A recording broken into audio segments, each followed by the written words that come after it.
All right, in our ongoing coverage of the midterm elections, one of the hottest races in the country is a primary between Marco Rubio and Charlie Crist, the governor of Florida. It could be one of the biggest upsets, and it could be a major omen that the Obama Democrats are in serious trouble come November. The Florida primary takes place in August, but a number of county canvass straw votes have already shown that Marco Rubio is about to pull off an upset and dump an incumbent governor. So, Mr. Rubio joins us now. Marco, welcome back to the program. Thank you. Thank you for having me back. We talked a couple of months ago, but you were just kind of, you were just not yet out there. Now you are out there. You just won a straw vote in Pinellas County, which is Governor Crist's home county. And apparently you've won every single straw vote in these Florida counties. I think there are about a dozen. Why is that? What's going on here? You beat him in his home county. You've won all these county straw polls. Marco, what's going on? You know, there's a growing movement of Americans here in Florida especially that are unhappy with the direction of this country. They believe limited government has made us the freest, most prosperous people in human history.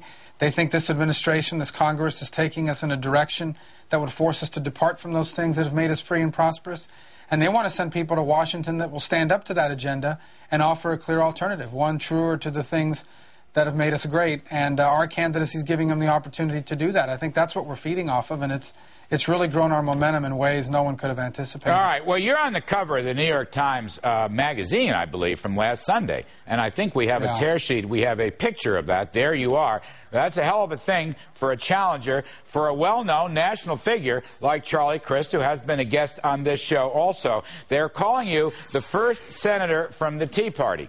And I want to ask you, what does that mean, the first senator from the Tea Party? Well, I think it's important to understand that Tea Party is really a catch-all phrase that describes a growing number of Americans, I think a majority, that are upset with the direction this country's headed, particularly with economic policies and this radical redefinition of the role of government in our economic lives. And they're looking for people in public office and politics that will stand up for them and against the direction that this administration's taking our country. You know what I find at these Tea Parties that I go to around Florida? I find people that have largely not been involved in politics. They vote, but they've mostly been raising their kids, running their businesses, and living their lives, but they just don't feel like they can stand by and be quiet any longer. They believe that everything that's wrong in this country can be fixed by the things that are right with this country, not vice versa. Well, give me, for instance, okay, I got a bunch of questions for you on this. We've talked on this program a lot about free market populism and how the Tea Party movement seems to support that. We've had some Tea Party leaders on. We've had Matt Continenti of the Weekly Standard who's written on this. We've had Craig Shirley. We had a lot of people talk about this. Let's take right now. The Obama administration is proposing a bank tax on the large banks who were tarped and then detarped. Now, they are proposing this in part for political and left-wing populist reasons. If you were the senator, would you vote for or against that bank tax? Well, I would be against it. Not only would I be against that, I would be against this agenda that, as I said, fundamentally, and in my opinion, radically wants to redefine the role of government in our lives. You know, they couch it in terms of economic justice or whatever they want to call it. The reality of it is that they envision a country in America where the government plays a much more active role in our daily economic lives, and I think a bank tax is a part of that. What are you going to do? What are you going to do with the remaining TARP bad apples, which is also part of the current story? You got GM, GMAC, AIG, Fannie, Freddie. They may be, I don't know about General Motors, they may be doing better. But the others, GMAC, AIG, Fannie, and Freddie, look to me, Marco, like they're permanent wards of the state. Taxpayer dole in perpetuity. As a senator, how would you handle that?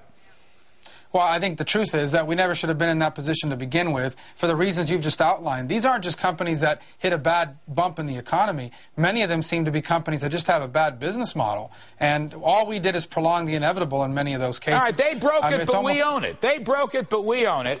As a Tea Party senator, how would you deal with it?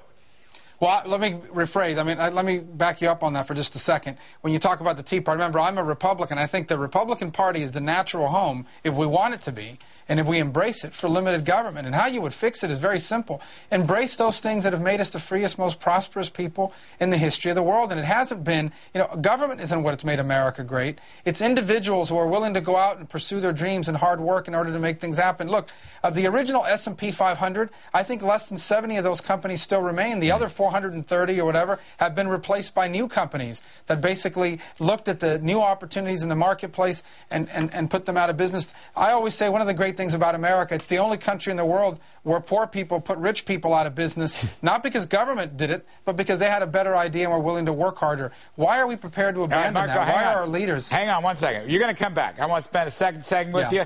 All right, we're back with Florida Republican Senate candidate Marco Rubio, who is winning county canvass straw vote after straw vote against Governor Charlie Crist. Marco, we just got limited time. I want to do some lightning round stuff with you, if you wouldn't mind. Okay. Earlier at the top of the show, we had some breaking news. Google, the great information tech company, may leave China because of cyber attacks trying to break in against the human rights activists. In other words, people are trying to upset that apple cart and finger the human rights guys. Google might leave China. Now, that's a hell of a moral principle statement by an American business, is it not? It is, and I congratulate him for doing it. Not enough.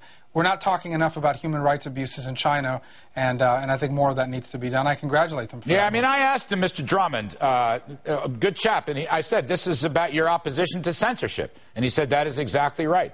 Sometimes it's not always about profits, Marco. That's fascinating. We don't see enough of that in our American business life.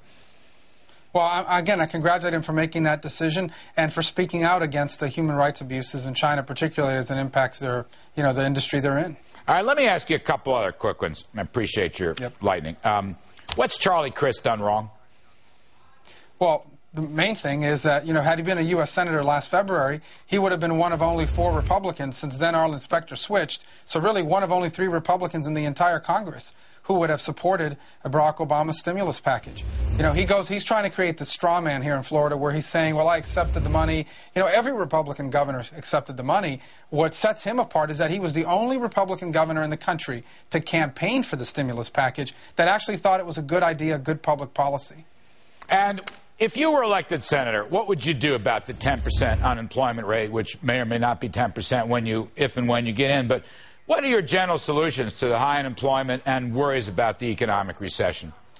Well, the problem is that the people trying to solve it in Washington don't understand what's causing it. They think that presidents and senators are job creators, and they're not. The job creators are people that have access to money, whether it's their own or borrowed, who use that money to open up a new business or expand existing ones. And they're not doing that right now because of all this tax chaos and all this regulatory chaos and all this uncertainty being created in Washington, D.C.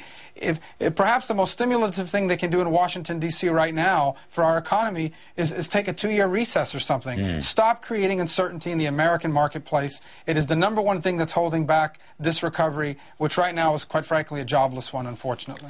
Would it be in the interest of the Republicans in their comeback attempt to have some kind of contract with America, such as they had back in '94? Would you support that? Would you work on that?